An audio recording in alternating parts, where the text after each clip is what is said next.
Now, one of the things I'm not thankful for, and I got to make a tough transition here, is the continuing problems we have with the public pensions in San Diego City, and for that matter, in all the cities of our county and the county and all throughout California, as more and more cities, the latest one was just last week, are going bankrupt because they simply cannot afford to fulfill the promises that have been made to previous retirees and current employees.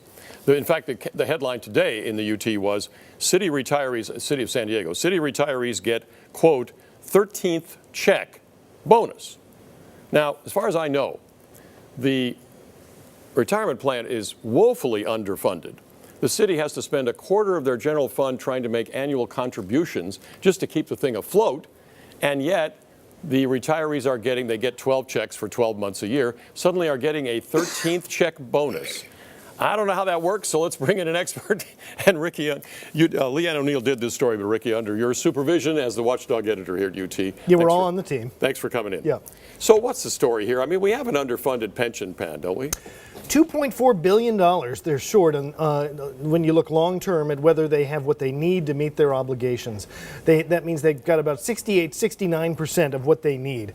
So, but then somehow, if their investments do well, instead of having it pay down that enormous debt, they have some of it go to the retirees in a kind of holiday bonus check.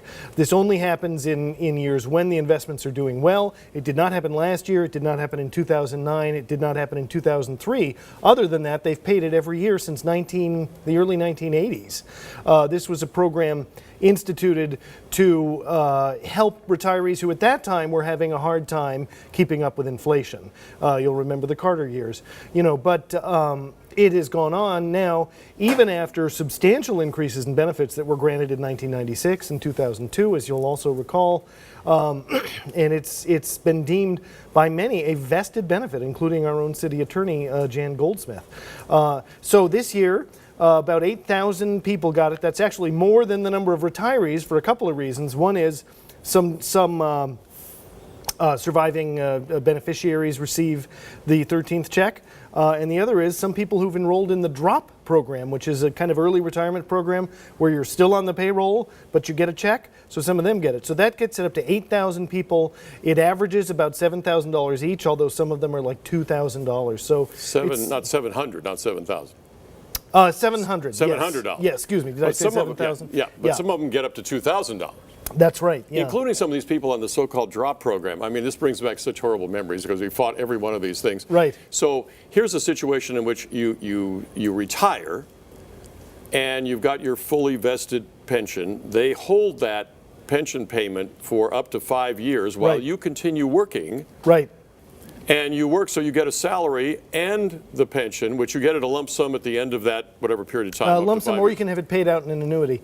Hundreds of thousands of dollars accrue in there during people's last 5 years of work. It's amazing to see the numbers. When you hit your next pothole in the city of San Diego, understand that this is why we can't fix them. I mean, it's as simple as that, I think. Now, let's go back over some of this. In other words, we have more people receiving the benefit than there are retirees. That's true. The total benefit, this 13th check, is it, how much money are we talking about? It's $5.5 million, which is a drop in the bucket against a $2.4 billion deficit. But, still people get pretty worked up about this. We had a lot of comments on this on our website. People are not happy. That $5.5 million in the pothole prevention program, I think would go a long way. Yeah, I suppose it would. I mean, when you think of it in those terms, could we open a library sooner? Could we get more cops on the beat? $5.5 million would buy you a number of cops that we don't have because we have these kinds of benefits. I just, again, it just seems to me basically unfair. People on retirement are entitled to that retirement. There's no question about that. And that's the 12 months, and that's the check every month for 12 months. This is a bonus that somebody dreamed up somewhere along the line, and suddenly somehow it's vested. This thing is frankly outrageous. But we have another example, and I saw this in the paper as well, up in Oceanside, where the retired police chief, who's receiving a pension of, is this right, $16,000 a month, is now have been rehired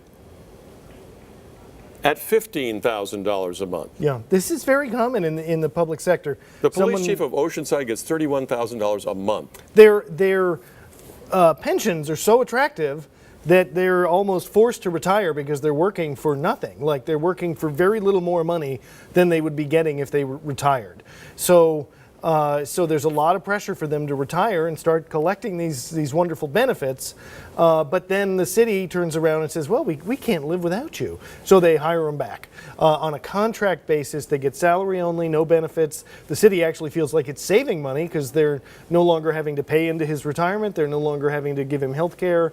Or actually, in his case, I guess they are. But they are certain benefits they're not having to pay that you would have to pay for a current employee. Right. Or vacation and time off and sick leave and stuff like that.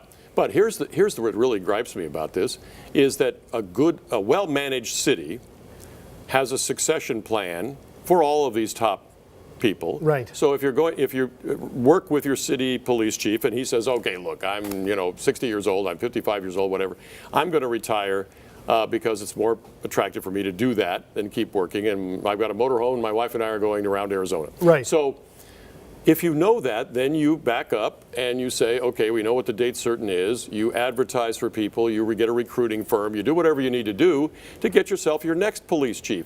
You don't arrive at the day the guy retires and says, oops, we don't have a police chief, we better rehire the one we had. Or even, you'd even hope that he has a number two who could hold down the fort for a couple of months while they find someone. With these kind of benefits, it can't be that hard to hire, so. I mean, seriously. Yeah. To start telling people you can be the police chief in Oceanside and make 16 grand a month in your, I mean, it's outrageous, frankly. Yeah. Now, is there anything, and I saw the reaction you were getting on the website here at UT on this 13th check in the city of San Diego. Is there anything that can be done? Does anybody say anything in terms of the? Well, Roger, first of all, we asked both mayoral candidates, would you do anything about this? And the answer was pretty much no. That they believe, in part on advice from Jan Goldsmith, the city attorney, that it's a vested benefit, you can't touch it. Now, I'm not entirely sure I believe that. I mean, they did touch this benefit after a few years into it. It was so lucrative that they went and negotiated with the unions, and they got it reined in a little bit. They put a cap on that benefit. Right. So presumably they could do something like that again. I know. And the new hires are cut off since when, though? That's true. Anyone hired after 2005 does not get this benefit. The mid-year 2005. Of course, none of them have retired yet, presumably. Or right. A lot of the people retiring, now are obviously the ones who do have that benefit. Mike Aguirre, the former city attorney who just had a sort of quixotic run for mayor, he wanted to get rid of this benefit. He had a whole legal theory to get rid of it. Like many of his, that didn't work out so well. But there are arguments you can make that it's not